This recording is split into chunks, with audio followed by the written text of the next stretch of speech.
going live on YouTube. Let me just make sure my family can get in there right quick. Hey, Erica, good to see you this evening. Al, it's good to see you. All right, we are up and running. Let me see here if they can see. Ba-ba-ba, ba-bam. Okay, we're going to go ahead and move that out the way and move this over. And I'll be ready to start here. Grab your beverage. Whatever you're drinking tonight, hopefully it's something light. And I'll get my notes up here so I stay on track tonight. Got a lot to cover. This is more of a lecture tonight, a very serious topic that we're getting involved in. So, about 15 more seconds and we will jump into tonight's presentation. Okay, let me know if you can hear me, or if you have visual or any challenges, and that way I can take care of those before we get started. All right. Okay. Okay. Good evening. Good evening. Hey, Rachel. Good evening, Lisa. Angie B. Good evening to you. Erica B. Good evening to you. Awesome. Okay. I'm gonna get ready. I'm gonna jump right into this evening's lesson. First of all, I want to welcome all of you. Let's just take a big breath and come present to where we are. Hopefully, you're in a space that you won't be interrupted. If you have a pen and paper, you can pull that out just to jot down a couple of things. Don't try to take thorough notes because this will be put together for you, and so you can go back to it. All right, let us get started. I want to say good evening. Good evening to my friends in consciousness, and I want to welcome you to the living room where truth becomes a lived experience. Tonight, we are going to start a two-part teaching journey into the Nile Valley cosmologies that shape some of the world's most enduring spiritual narratives, including the biblical book of Genesis. Genesis is a cosmological story. It talks about the beginning. And so when we talk about cosmology, we're talking about creation stories, we're talking about beginnings. So my question for you, or not question, though, something I want to just clarify for you. First of all, the title of tonight's teaching is Before the Bible, the Nile Valley Cosmologies Behind Genesis. Now, why this lecture is structured the way that it is tonight. When I first began studying this material in the late 80s, first of all, let me say, I didn't really realize how this was very much a part of who I am. But I do recall back in the 70s, my family went to the museum to see the King Tut exhibit. It was in Chicago, and we went to see that. And I think it was 75 or 76. So I mean, I'm 15 and I'm 16 when this really begins to pull on me. But in the 80s, I began to really drill down into this information. And it was rarely presented in a way that made learning easy. Pieces were scattered across books, tapes, lectures, conversations that I would engage in. There was brilliance, yes, but no structure. There were some key figures on the lecture scene, but then in the local community, you had those who would share information, but it was kind of hodgepodge. What I lacked in those early years was a coherent pathway.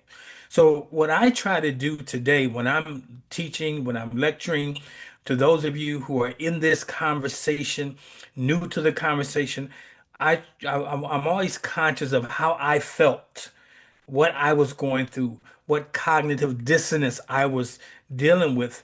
And so as I teach today and always, sometimes you may say, well, wow, he packed so much into it because I know that the pieces I give are critical for you really to understand. I don't want you to leave knowing everything, but I want you to leave with enough breadcrumbs that you can go deeper. So there was no clear timeline. There was no explanation of cosmological evolution. There was no consistent definitions. There was no connection to the Bible. Matter of fact, most of the conscious brothers and sisters I was engaging were anti-Bible, anti-religion, stepping away from that. But I had too many experiences that I could not just say all of it was incorrect. I had seen miracles. I had seen the ability to speak a word into existence. So I had some experiences that they didn't have. And that's not to take anything away from them, but it goes along with an experience I had when I was around 12 when I had a conversation. I still remember I had this conversation in Maywood, Illinois on I think it was 12th and Madison. It used to be a lot there. And I was going home because I had to get home by my curfew. And I was having this conversation with God because there was a tent revival going on. And basically I said to God, if any of this is true in my lifetime, let me know. And so my whole life has been a evolving of from what I thought was the total truth to an expanded truth. So tonight, I'm giving you the framework I wish I had back then. And if that sounds like something that you're interested in, go ahead, give a thumbs up, say yes, put a response over there so I know that I'm going down the right rabbit hole this evening or I'm in the right lane this evening. Go ahead, put something over there in the chat to let me know that yes, this is what you need to hear and desire to know. I'm looking here and I'm not seeing no responses. So that either tells me that maybe I'm going down the wrong lane this evening. Let me look here. Okay, I see a fist bump. Okay, that's powerful right there. Erica, thank you for the fist bump. Um, um, Carolyn said listening. Okay, I want you to listen. Um, good, good. Thumbs up. Thank you, Cheryl, for two thumbs up. That's good. So I was going to keep going anyway, but I just wanted to pull you guys into this conversation. So I'm giving you the framework that I wish that I had because understanding these cosmologies in order to unlock not only the Kemetic wisdom, the Kushite wisdom, to all the ancient wisdom, but also the metaphysics of the spoken word that we will explore next week. So we started this Sunday. I talked about words of power, but I wanted to step it back to show you how creation came forward by the use of words of power. So to help transition smoothly from a purely biblical framework into a more what I like to call a Nile Valley, because it's not just Egypt, but it's the Nile Valley. When you study the Nile Valley, it takes you up to Sudan, it takes you back down to south into Africa to the deeper areas. So it expands beyond Egypt. Okay, so we're going to look at this is the structure I'm going to follow. The correct historical context, the three major cosmologies of Kemet, location and estimated timelines. I want to unfold some clear definitions for you, connections to the book of Genesis, okay? Why these matter for modern spiritual practice, why I'm having this conversation. We're going to end with a reflection and some questions and some answers. And then we may take a preview into lecture two, but I got quite a bit to unpack tonight. If for any reason you can't stick around, you can go ahead and exit the room because it is being recorded and I'll get it back to you. So don't feel like you're being held hostage. If you got something else that you have planned to do, I'm thinking it's going to go at least an hour and it may go an hour and 15 minutes. So I want you to know that. So tonight we're going to cover the Hermopolitan Ogdoad. That's the Hermo, like Hermes, Hermopolitan Ogdoad, and the Heliopolitan Ennead. That's Ennead. I'll give you some definitions of these shortly. And next week, we're going to go deeper into the Memphite theology, where we talk about Ptah, the origin of creation through the spoken word. Now, the Memphite theology is the most ancient, but I'm going to present in a way that you're going to find this information. If you were to pick up a general book, it probably will start with the Hermopolitan Ogdoad or the Heliopolitan Ennead. So I want you to just know that. Now, the correct historical context. Let's ground ourselves in the historical landscape so we understand not just what these cosmologies say, but when and why they emerged. Context is the key that unlocks meaning. Before we explore the cosmologies, there is one major scholarly correction that I believe must be addressed. The misunderstanding about the what is known as the Memphite theology. Early Egyptologists believed the Memphite theology. Okay, it was inscribed on the Shabaka stone around 710 BCE. Okay, so around 710 BCE. Okay, so that's before the Common Era. Okay, what was a late creation myth? They thought it was a late creation myth. However, it's come to our attention.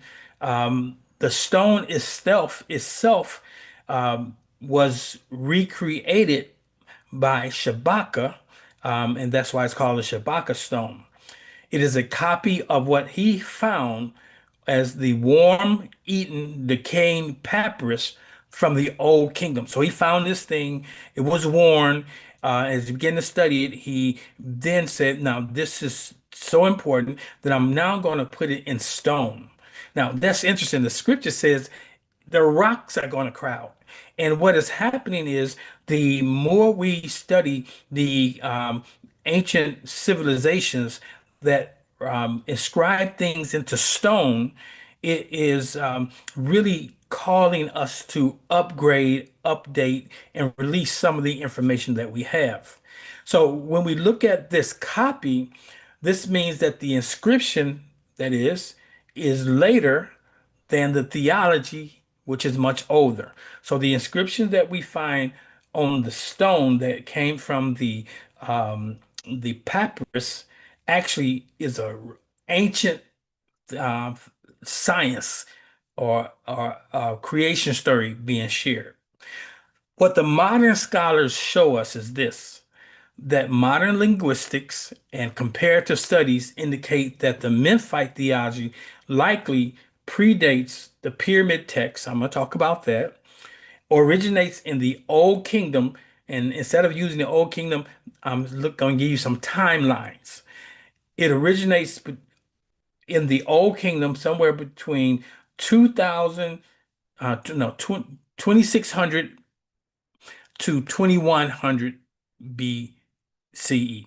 So anywhere from 21 back to 2600 years, 1,000 years. So 6,000 years ago. Um, it may reach even farther back because what I'm finding that the early dynastic period, which was somewhere like 3,000 years to 4,000 years ago, so that's we go back 25. What's this? 2025. You go back 2,000 years and you go back another three, so that's 5,000 years ago. So it predates our Bible for sure. Some consider the Memphite theology the oldest philosophical creation theology in recorded history.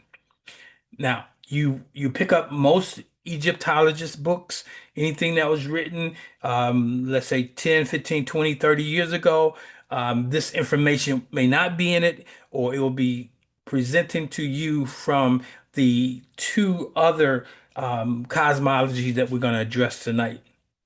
Now, what does this do?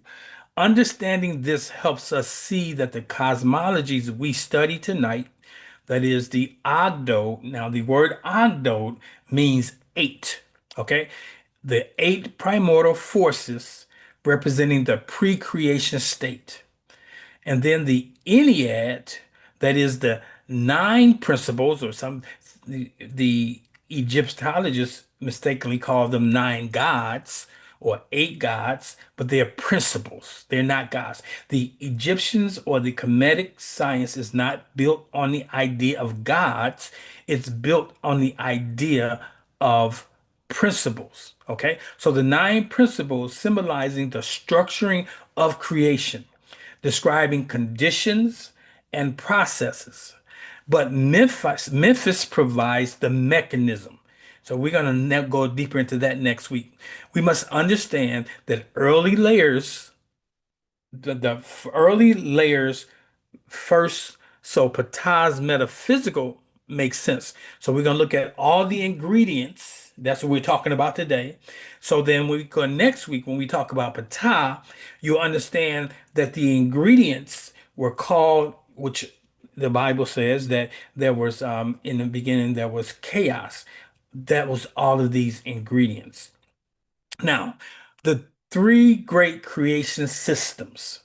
Now that we've corrected the historical lens and kind of brought you up to snuff, let's step into the geographical and the theological map of Kemet. Each region held a unique piece of the creation puzzle. Ancient Kemet expressed creation through three theological centers, three cities, three places. Like, example, you can say Chicago, Memphis, New York, like three major metropolitan areas. The first was the Hermopolis, the primordial condition. Heliopolis, what people call the Sun City, is the unfolding process. And Memphis is the metaphysical mechanism. So tonight we're going to explore the first two. Okay, so we begin where the ancients began, with the earliest attempt to describe what existed before anything took form. Okay, the location is Hermopolis, Hermopolis. Hermopolis. Estimated timeline is something like 2000 to 2500 BCE. This is the pre-dynastic origins, and its formal expression is 2000 to 2500 BCE. Now, when we're at the 2000, the 2500 mark going backwards, the Europeans have not come into Egypt yet. The Europeans did not integrate or begin to migrate really into and have influence. Let's say the influence. They didn't have any influence until 300 BCE. That's when you see the Greeks and the Romans and all of them begin to have influence. And by then, 300 BCE, the high culture of Egypt was in its dawning or going into the night of Egypt.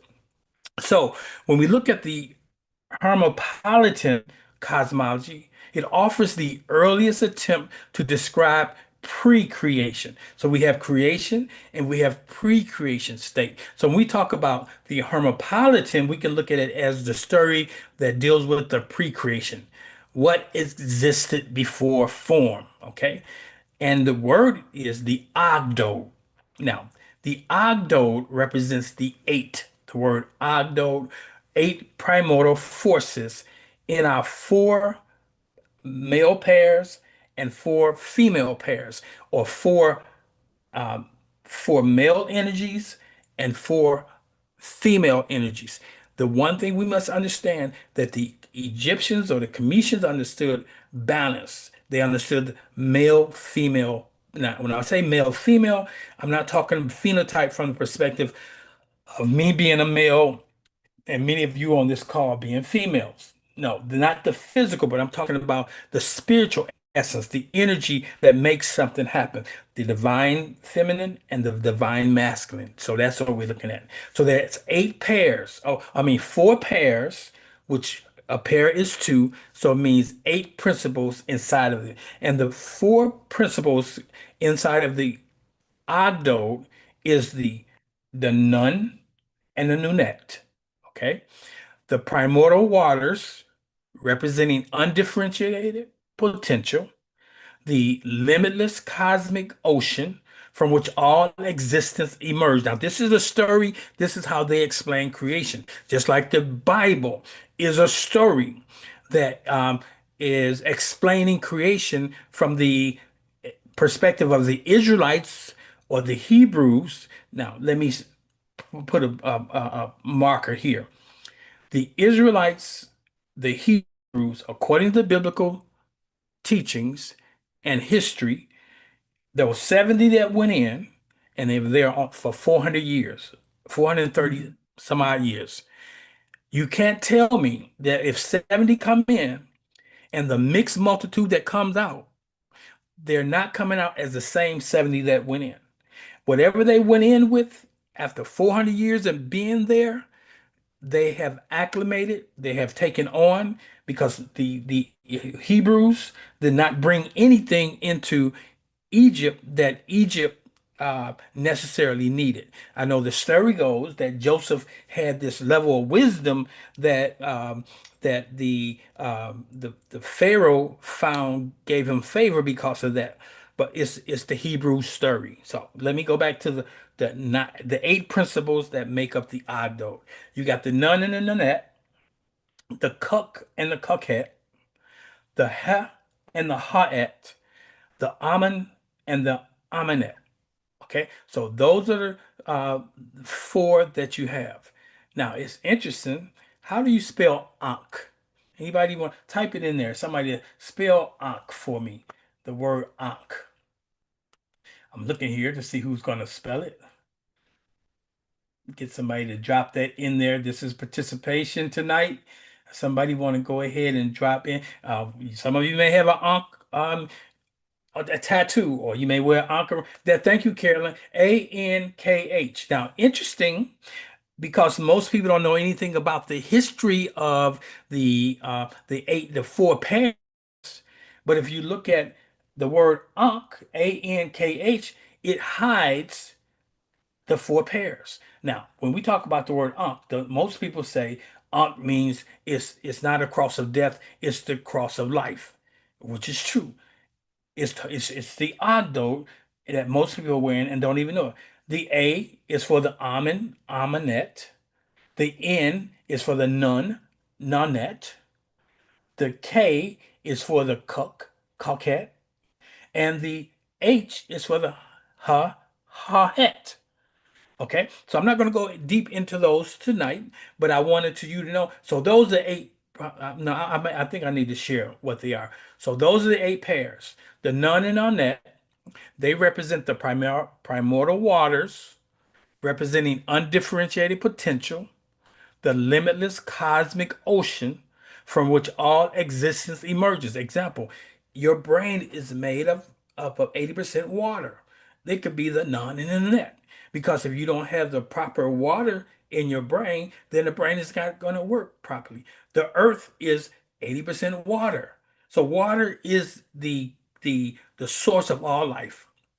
And that's important. So when we talk about the water, it symbolizes both the material and the metaphysical womb of creation, containing all possibilities before form, function, or distinction arises. Okay?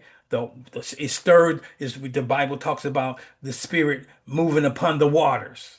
Then you have the next principle in the Agdod is the Kuk, the K-U-K, and the Kauket, K-A-U-K-E-T. Now, I've never heard anyone, no, a true Kemetic person, pronounce these because they're dead. So, we may be pronouncing them incorrectly, but we are understanding where we're going with them. So, the Kuk and the Kauket represents darkness, the unknown, representing the absence of illumination, clarity, and differentiation. Kuk symbolizes the primordial obscurity in which nothing is yet revealed or made distinct. Okay? It's not revealed yet.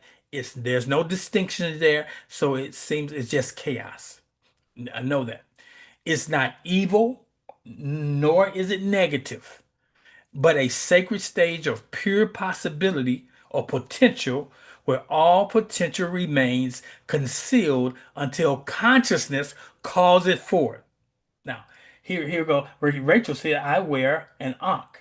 A deeper explanation is welcome. All right. And most people, because so you can look at the ankh, you can see a couple of things. You can see the egg on top. And they say the primordial egg, or that every all creation came from. You can see the tekken at the bottom, or which represents the penis. And when you have the two reach come together, then you have life extended on this plane. So there's so much deeper revelation about this. As you get this expanded information, your revelation is going to expand also. So so you have the first two. Now let me go over the next. The next one is the ha and the ha het. Hehauhet.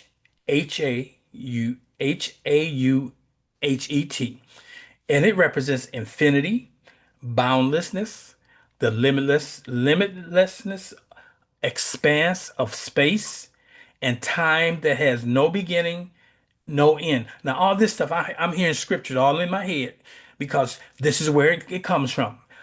The HEH represents the eternal, the immeasurable backdrop of existence, indicating that creation unfolds within an unbounded field of potentiality. We're talking about quantum physics right now. It conveys the idea that the universe is grounded in an infinite source beyond human measurement. So you got the nun, the nonette, the huck, the cockhead, the ha het, and then you got the amen, amenet. Okay, so we say amen, but we don't understand inside of the a amen is the also amenet. Okay, so this represents hiddenness, unseen essence, the mysterious, invisible presence that permeates all potentiality, the Holy Spirit. Amen represents the concealed divine intelligence that operates behind the veil of phenomena. It is the principle of the unseen cause. The unseen cause, present but not yet revealed, powerful yet not expressed into form. So those all four of those pairs, which equal eight, gives you the Ogdo. Now, these are not literal gods, but they are metaphysical conditions and principles. The meaning of the Ogdo is simply creation does not begin from nothing. It begins from unformed potential awaiting direction. Like a cake does not begin from nothing. It comes from the unformed. It has the egg, the butter, the sugar, the vanilla extract. What else may go in there? All those things that are going into that cake, if they're separate or all just sit on the table, nothing happens until the the individual move acts on it. And that's the same way with our word. Our word is full of potential. So we create the worlds we want to live, but we got to understand there's principles that you must have in order to create the that what you desire to create. Now let's look at the biblical connection. In Genesis 1 and 2, it echoes this entire framework.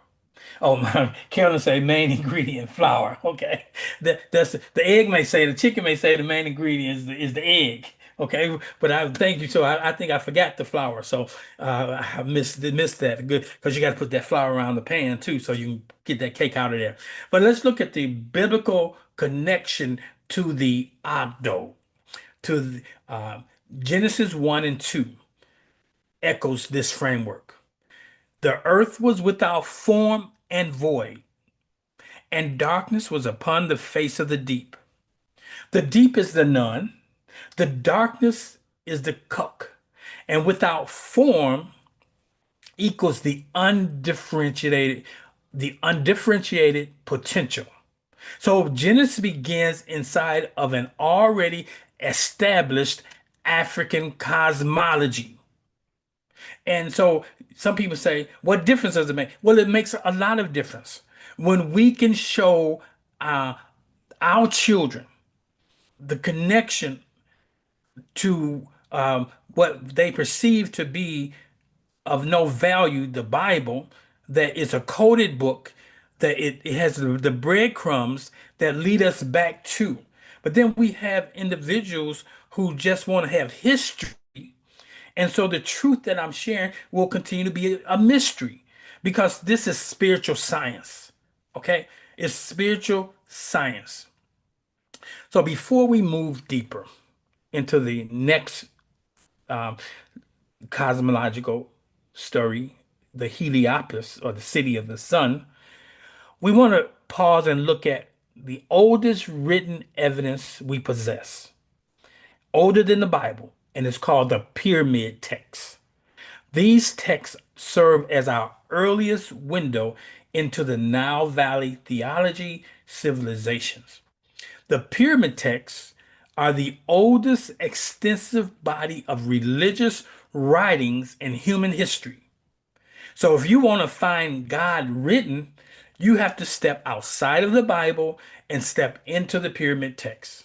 They were inscribed inside of the pyramids of what was known or often alluded to as the Old Kingdom Nessuts. What we say, what is a Nessut? Pharaohs. Pharaoh is a Eurocentric term. The true term, they did not identify themselves as pharaohs. They identify themselves as Nasuts, NWST. And if it's a female, it was a Nusut, BT. Okay. So when we look at the old kingdoms, the Nasuts, and they're dated to approximately 2,200 years BCE to 2,400 years. So they're saying these oldest texts go back 2,400 years from now. I mean, from so that'll be 4,000 years old. Okay, the Bible was not in existence. None of the biblical scripture that we have today came into existence until during this time. So where will we look if we want to find the pyramid text? You go to a city that they were primarily found in a place called Saqqara, Saqqara. Okay, in the pyramids of Unas, Unas, the pyramid of Teti, the pyramid of Pepi the First, the pyramid of Merenre, and the pyramid of Pepi the Second. These where you find these writings. And what did they contain? The pyramids text contained creation narratives, hymns like the Book of Psalms, and prayers. Okay, they also contain ritual formulas, metaphysical teachings, instructions for the king's spiritual ascension. Now, even though many times when we talk about a king, we talk about a pharaoh, we're talking about a Nasut. There will be only one Nasut, but it really represents all are one. So the same things that the king would ascribe to, each person would ascribe to. Example, uh, I'm called Asar. Asar is not a name, it's a title. And so I ascribe to walk as one who's remembered, who is fully back together. Now, Asar's counterpart is Aset. Okay, so Asar Aset. And the goal is for me to present as a human fully Asar Aset. The divine feminine and the divine masculine are in alignment, and they can produce what is known as the son, the Haru. And that makes us, I'm a son of God. I'm a son of the product of the divine masculine and the divine feminine, and it brings forth Haru. So that's a little bit more than I want to give you tonight, but it came forward. So somebody got that. So what we find is these texts, they record the earliest expressions of what is known as the Heliopolitan Ennead. Helios has to do with energy, has to do with sun, and Ennead has to do with nine, making them a crucial source for understanding the development of the Kemetic cosmology. So, why do they matter to our study? They predate the earliest Hebrew scripture by more than 1,000 years. They confirm that the Ennead, the nine principles, was already established in the Old Kingdom. They show that Kemet possessed advanced spiritual philosophy long before Genesis was composed. They support the Memphite theology claim that much older cosmologies existed in written form. Now, there may be even older cosmologies when we really get down beyond, when we go north up the Nile, south on the Nile, which is actually going up. And as we begin to really excavate and look at things in a different way, change the way you look at things and the things you look at change. I have changed the way I look at the Bible, and in doing so, the Bible opens up totally different from me, for me. So, the pyramid text reminds us that when we read Genesis, we are reading a narrative shaped by, and in many ways, echoing a much older Kemetic or African spiritual tradition. Now, I'm giving you a lot tonight, but this is where you. So the next cosmology of philosophy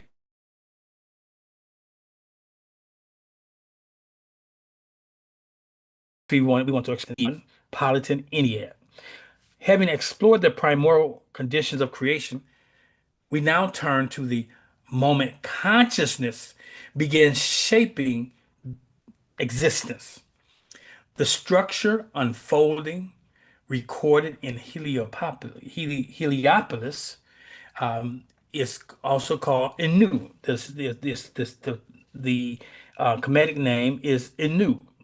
Heliopolis is a Greek name. Its estimated timeline of the fully recorded pyramid text says it was somewhere around 2200 to 2400 that it was compiled.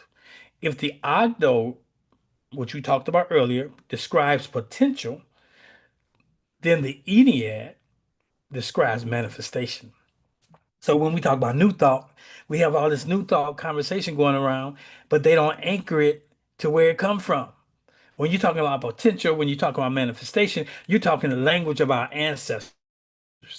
So let me start by giving you some definitions when we look at the Ennead. Like I gave you the definitions as we looked at the Ogdo. The nine Neteru. Now, notice I said Neteru. Neter means one. Neteru means more than one. Okay, so neter, N-T-R, you'll see it spelled like that, or you'll see it spelled N-T-E-R, or you'll see it spelled in a plural sense as N-T-R-U or N-T-R-W. Okay, so the nine principles of divine force, they represent the structuring and ordering of creation. Each netter expresses a specific metaphysical function rather than serving as a god in the Western sense. Okay, so that's why I don't even like using the word God, because even if you use the word God here, which God are you talking about? Are you which of the nine gods or which of the nine principles? That's why I ask people to be specific. What God, so now in the Old Testament, we can go back to Hebraic expressions of God. You know, you mean even though the word says the Lord thy God is one in the Old Testament, but then they would call him Jehovah Jireh, Jehovah Teskenu, all these different names, all these different aspects, and it couldn't be Jehovah because the letter J did not come on the scene until the 16th century. So that's why now people go back and say Yahweh, okay? And then, so even that, when we begin to look at that's more of the recent Hebrew or the Israelites presentation of these principles. If they want to hold on to that, they can. If that's their culture, that's their culture. But I'm stepping back. I'm honoring from which I came. So when we look at the Ennead, and what does that mean? Nine, correct. You have nine principles in the Ennead, which is part of the Heliopolitan system.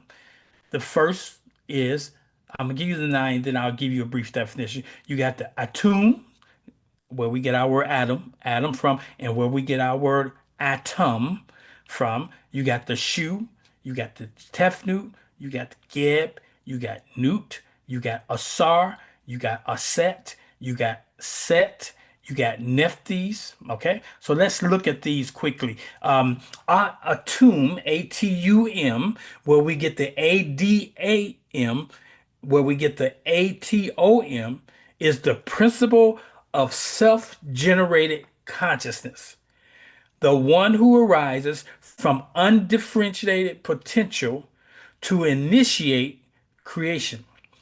Atum embodies intentional awareness emerging from the primordial state.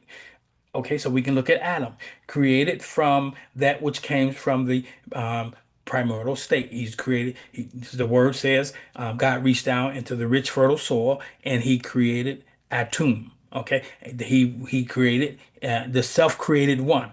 Self, God is self, and it creates itself in this realm, and it's Adam.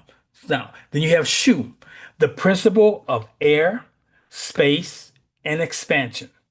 It represents the first movement outward, the separating force that creates distinction and opens the cosmos. It's like a sneeze, the shoe.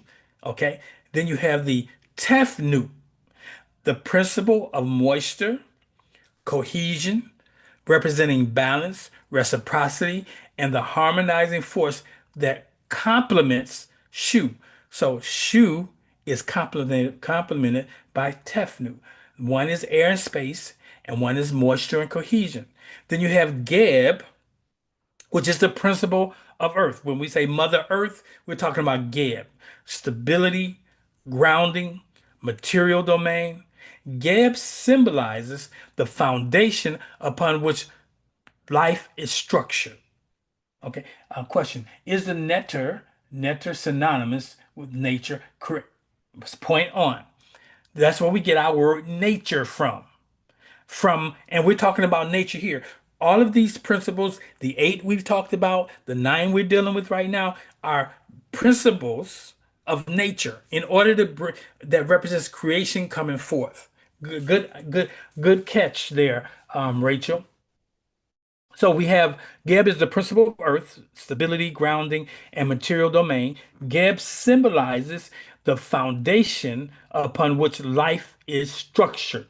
The Earth in our ecosystem, the Earth represents where life comes from, structured from.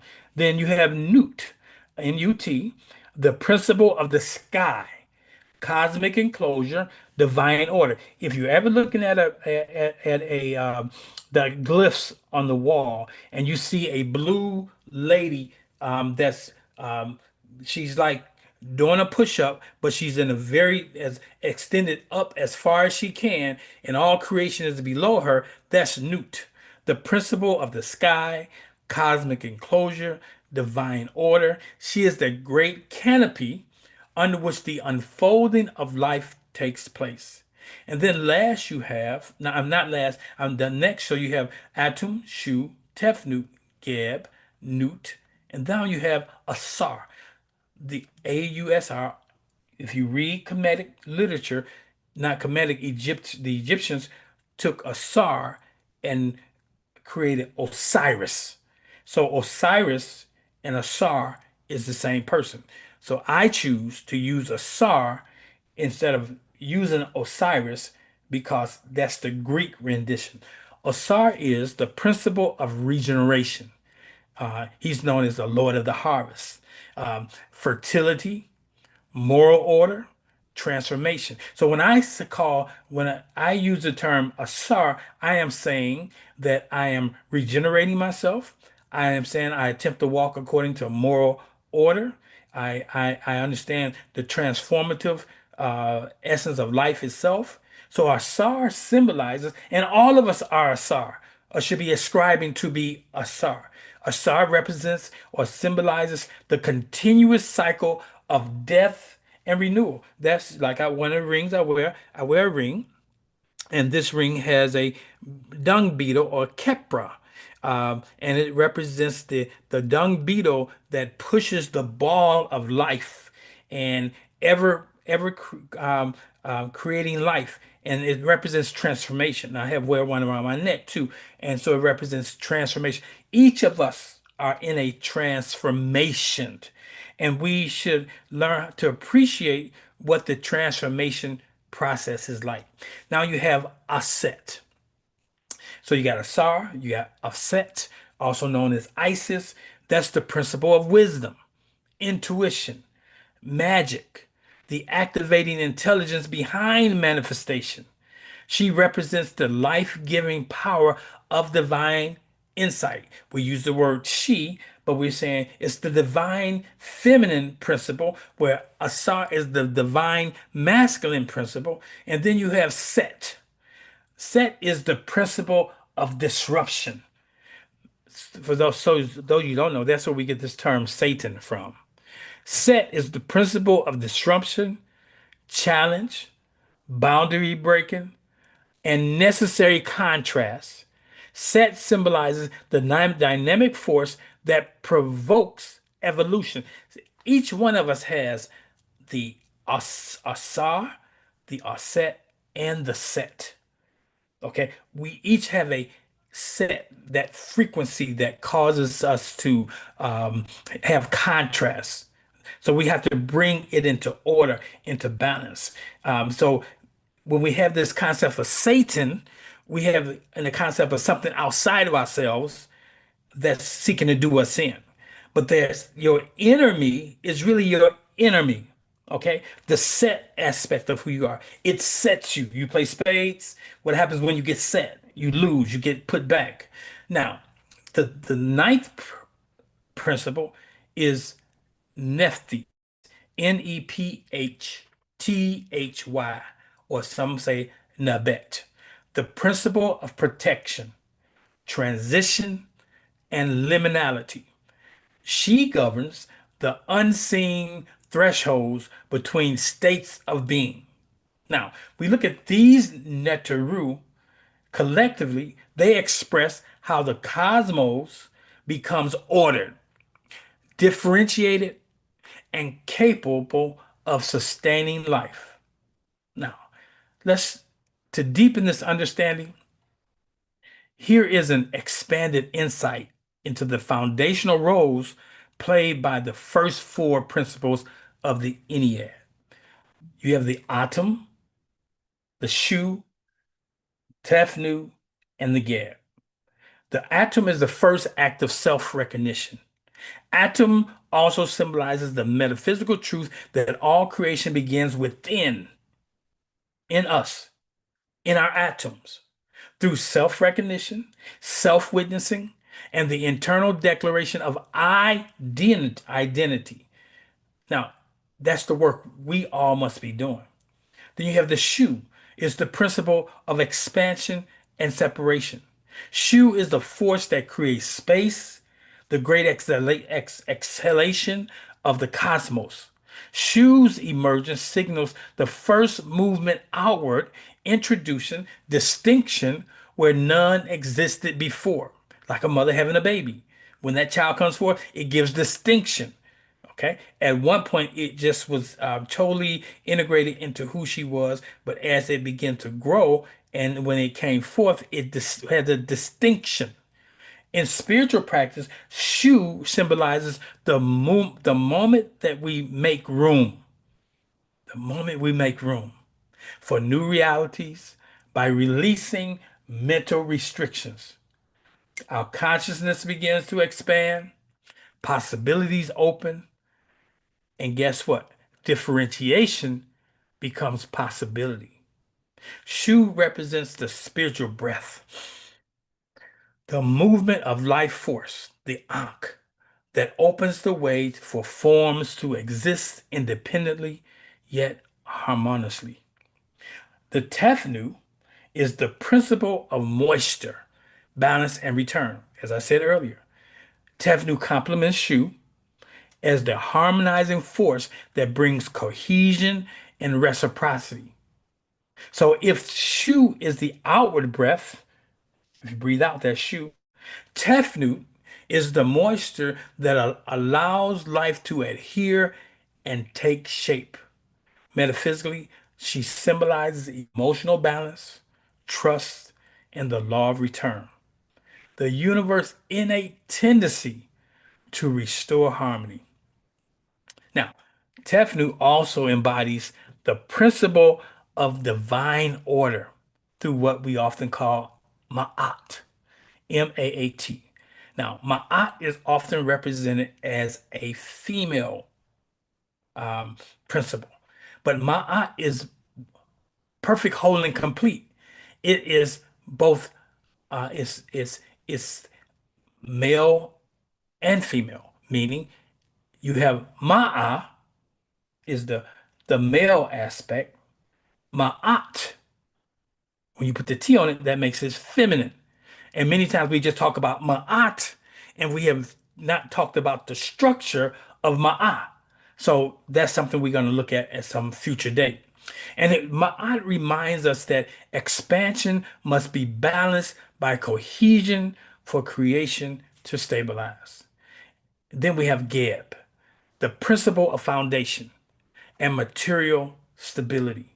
Geb symbolizes the fertile field of material existence, showing that all physical form is sacred.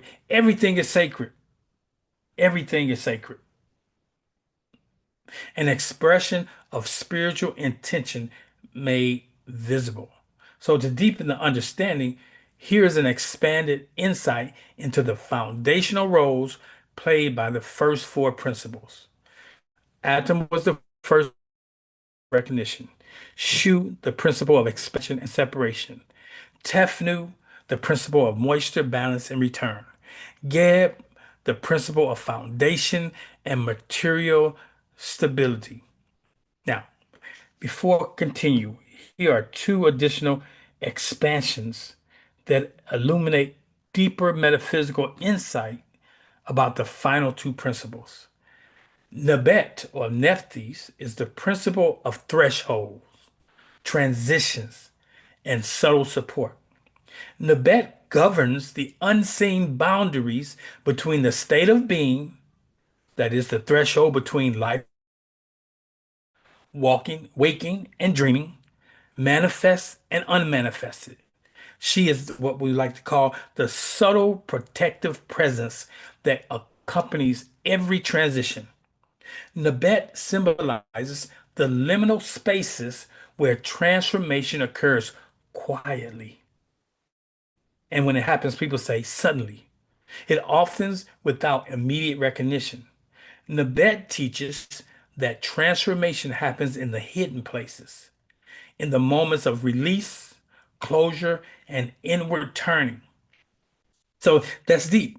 Then you have the Asar, Aset, Harut, the triad, the Holy Trinity that the Bible talks about. The early church did not have a Trinity. The Trinity was really something that was brought forth in at the Council of Nice, the Nicaea, 325 AD. Okay, and they came up with the the the the, the Father, Son, and the Holy Spirit because Western culture discounted females. So the Asar, Aset, Haru triad is the foundational Kemetic trinity of consciousness, wisdom, becoming, and it represents family. When we talk about a healthy family, this is where the concept Asar the father, Aset the mother, Haru the child. Asar the divine masculine, Aset the divine feminine, Haru is the product, a son of God, of source, a son of the principles. So the foundation comedic trinity of consciousness, wisdom, and becoming is essential. The Asar Aset triad teaches that spiritual life is a cycle of knowing Aset, becoming Haru, and returning to the divine order, which is Asar. It is the ancient African template for resurrection, renewal, and conscious evolution. Now, as we prepare to wrap up, let me see where we are. Um, Let me skip ahead a little bit. Um, there is, let me see here. So you have the nut, the newt. Okay, with the newt is the principle of cosmic enclosure and celestial possibility. Newt teaches us that the manifestation requires a sacred container. That's what the body is, a sacred container, a space, inner or outer, where potentiality can safely unfold. Asar is the principle of regeneration, which I said earlier, moral order, and the continuity of life. And Ashar teaches us that the resurrection is not an event, but a principle. The universe is always regenerating itself, and so are we. Nature is always regenerating itself, so are we. The sun is always regenerating itself, so are we. Are we? Okay. From the nun, you get the bin bin. Now, what are you talking about? That's the first mound, the thing that arises. The bin bin is the primordial mound that emerges from the boundless waters of none. It symbolizes the first point of stability, the moment when undifferentiated potential crystallizes into a defined center of creation. Now, if you look at the top of the a Tekken, it has a bin bin on it. At the top of a pyramid is a bin bin. This is really talking about creation, the emergence of order out of chaos, the first appearance of form in an infinite sea of potential, the grounding of consciousness. Here you have the atom appears as a self-created consciousness. The atom brings Shu and Tefnu, air and moisture. They give rise to Geb, earth, and Nut, sky. Their descendants, the descendants govern order, fertility, life, death, and renewal. Meaning of the Ennead is it means separation of sky and earth, establishment of atmosphere, the emergence of the land, and the beginning of cycles. So as we prepare to wrap it up, let's look at the biblical connections here.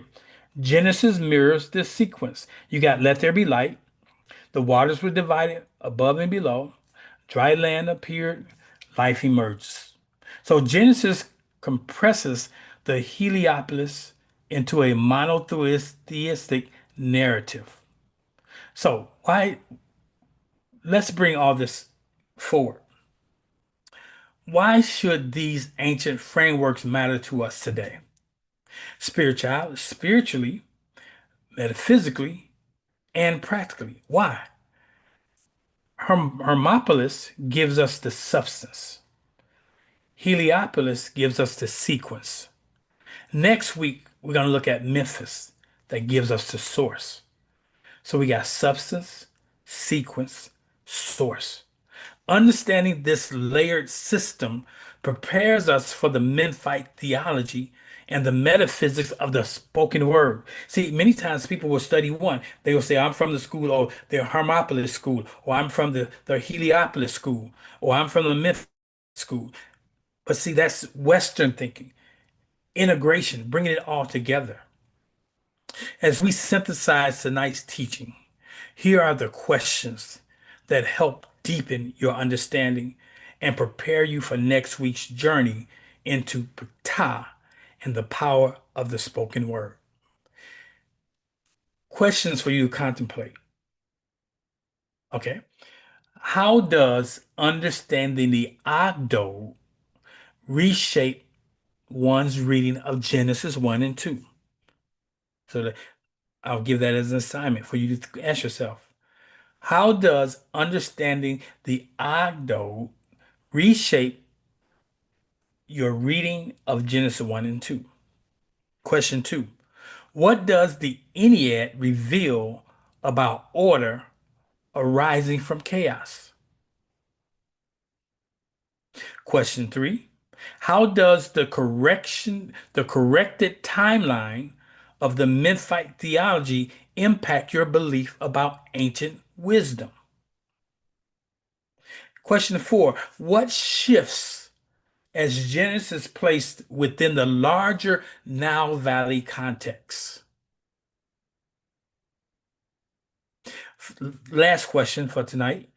What questions arise as you move from a Bible only or a biblical only view to a Nile Valley understanding? And I'd say Nile Valley because it goes beyond Kemet. It goes beyond Memphis. It goes beyond the city of the sun. It goes beyond all those cataracts and it goes back to up through Uganda. So some of you will begin to ask, what else is in the Bible reflects Nile Valley influence? How much knowledge was lost or reinterpreted during the latter cultural transitions that Kemet went through? How did the African metaphysical principles evolve into the Hebrew, Greek, and later the Christian thought? Because the word said there's a saying that truth crushed to the ground always raises its ugly head. Truth is it's always self-correcting. It's going to always come forward. So what happens to my spiritual practice, you may say, when I return to the original African framework of consciousness, order, and spoken creation? These questions begin to open the door to a deeper study, some of which I'll guide, most of which you'll have to go on. Personal explorations, more grounded metaphysical worldview rooted in African thought and traditions. So I hope you got something out of that tonight. It set you up because sometimes we try to understand something midstream. We want to understand the Memphite theology, the essence of Ptah, and the power of his spoken word. Now, the word, just like we look at the word Ankh, and we got the Agdo. Can anybody find something hidden in the word Ptah? Ptah. And if you find it, type it in there. What do you see there? What do you find hidden in the principle of Ptah? The principle of Ptah. Anybody gonna give it a stab? Let me see here. The path. That's right. You said path. I said Ptah, but you hit it on the head. Path. And Rachel hit the path. Now look at this. Now, first I want you to understand, in the Kemetic hieroglyph system, there's no vowels. So path and Ptah are really the same. Now, interesting enough, when you go into the New Testament, and we're going to close with this, the Christians were called what? They were not called Christians, they were called those in the way. So the Greeks take the path and call it the way. But it's really those of us who are on this path are really those who have stepped deeper into the way. So we're returning to source. So we're on the path of truth. It says what the steps are ordered. That's on the path. So Ptah has a real significance to each of us. And we're going to find out more about that next week. All right, it's 8 o'clock. Wow, it's 8:08. So I covered a lot of ground in 60 minutes. I thought it was going to be about an hour and a half. And so what I would like to do is first of all, before we close, let me open the door to where we're going next, into the heart of Memphis, where creation is not physical, but intellectual and verbal. So next week, we're going to deal with Ptah. We're going to deal with Haka, words of power. You know, we get Haka, you got logos. We're going to look at the metaphysics of the spoken word. We'll explore Ptah as mind and speech. We'll look at Psi, which is SIA, which is perception, and HU, which is the authoritative utterance. We're going to look at Hakao as the activating power, Hakao as words of power. We're going to look at even logos, which the Greeks give us, a reinterpreting The word logos is a reinterpretation of Hakao. And we're going to explore, and God said, as a biblical compression of Ta's method, how Ta operated. And ultimately, we're going to look at the heart, the tongue, and manifestations. Now, now I'll make sure you get these definitions out to you in my closing thought tonight. As we close tonight's journey, let me leave you with one final reflection to carry into next week. The Nile Valley sages taught that creation is not a moment in the distant past. Creation is a continuous unfolding. Just as Atum rises from the waters of Nun, so too does your own awareness rise each day from the depths of your potential. You're not separated from these cosmologies. You are a living continuation of them. Every thought you recognize comes from Atum.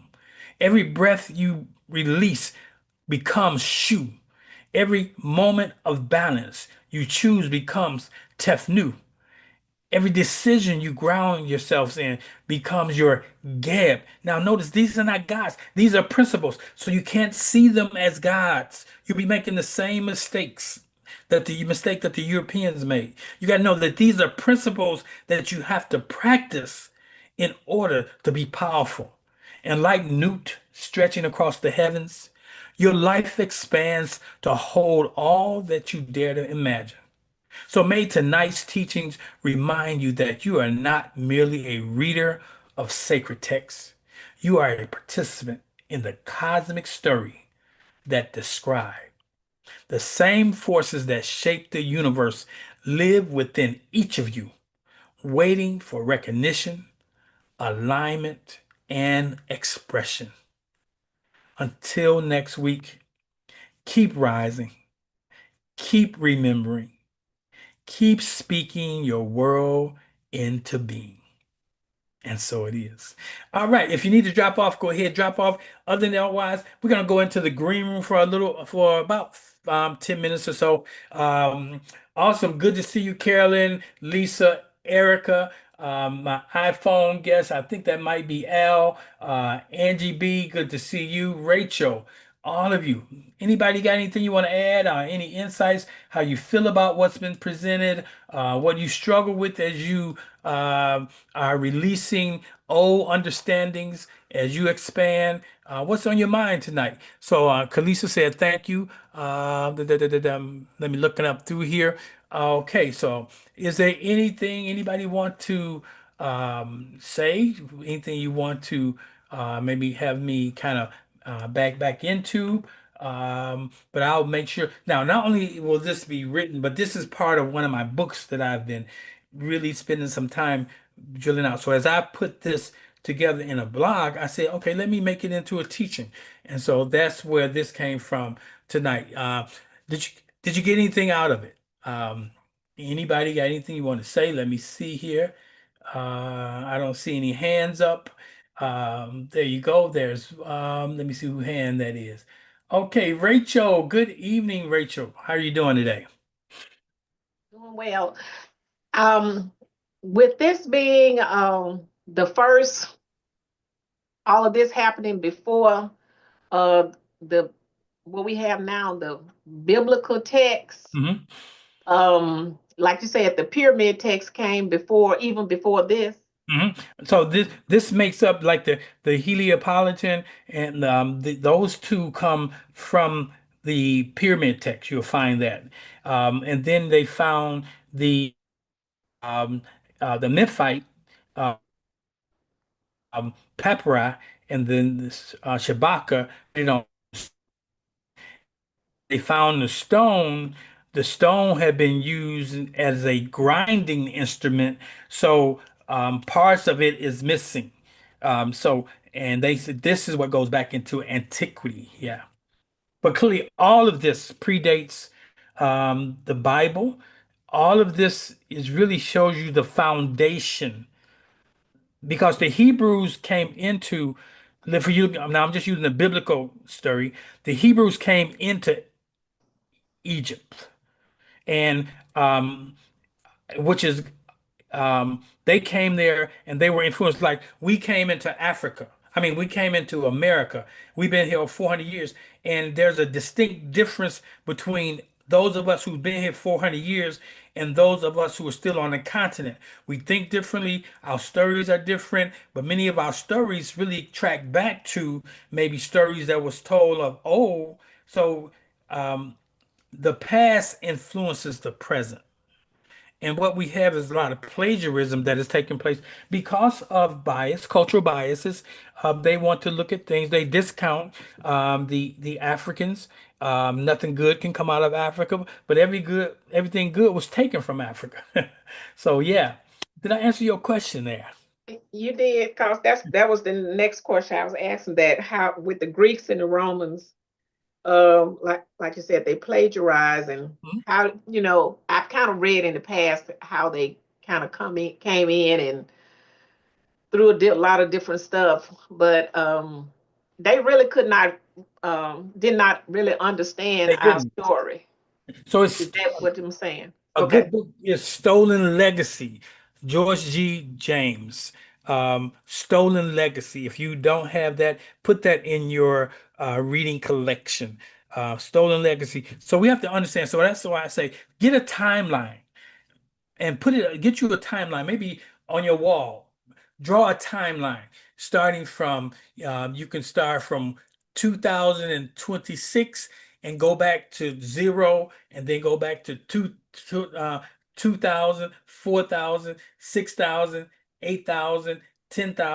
BC. Now, one thing we have found is that science says man is over 300,000 years old. So are you telling me that the creator's creation does not acknowledge it until 2000, 4,000 years ago? And now Okay. I'm asking you to get a timeline because when you put it on a timeline, you say, okay, when did the Romans begin 300 BC is when the Romans began to impact the Kemetic culture. Everybody was coming to the Fertile Crescent, which we call Egypt. They were all coming there, but before they came there, they were impacted by the Africans that left there. That's what made them come back because they said, "Who is these great people that will come and bring us this technology, talk about a land, talk about a place?" And then when they went back home, these foreigners followed them. And ultimately, another good book is called um, the White Man Heritage. Okay. And it's written by a European, and it talks about the Europeans, where they originate from, the Caucasus Mountains, and it talks about the culture and how that culture is a culture of aggression. And when they came to Africa, the continent of Africa, culture was different. It's not a culture of aggression. It's a culture of sharing, a culture of giving. And because the mindsets were so different, that's partly how the Africans were overtaken. So we can have these kinds of conversations. What I don't do, I don't argue. I don't, I have people that I share this information with. If they are resistant to it, I just let it be. But if you want to know more, this is the place to come to. If you want to find a place where you can safely say you're having a difficult time, because I had a difficult time. I've been in this conversation since the early 80s. And it was not until recently that I really have been able to wrap my mind around and release myself from the cognitive dissonance. When I first stepped away from traditional Christianity, I didn't step away from it because I had church hurt. No, I stepped away from it because I was led from it. I was led from it. Just like I was led to it. My parents didn't make me go to church. I was led from it because I see Christianity, particularly and the Judaic faith, as breadcrumbs back to our truths. Awesome. Is there any other questions? Thank you, Rachel. Okay, so I think we've had our quiver full for tonight. Let me see somebody over here. Let's look here in abundance is the information, abundance of information. Great class. I will have to listen to playback for a full. Yes, listen over and over and over. It took me years to piece all of this together because I was seeing things. I was seeing each of the concepts separately, but now I learned to integrate the whole. Okay. I got some hungry for I got so hungry for more, Carlisa. You funny. Good, good. Keep coming back, all right? Don't gorge yourself though. Don't overdo it. You have a stomach ache. All right, good. All right, thank you guys. So you guys have a wonderful evening. And I'll see you next week. All right? Next Tuesday. I'll put this together so you can really go back over it, give you some written material also. Peace. Have a wonderful evening.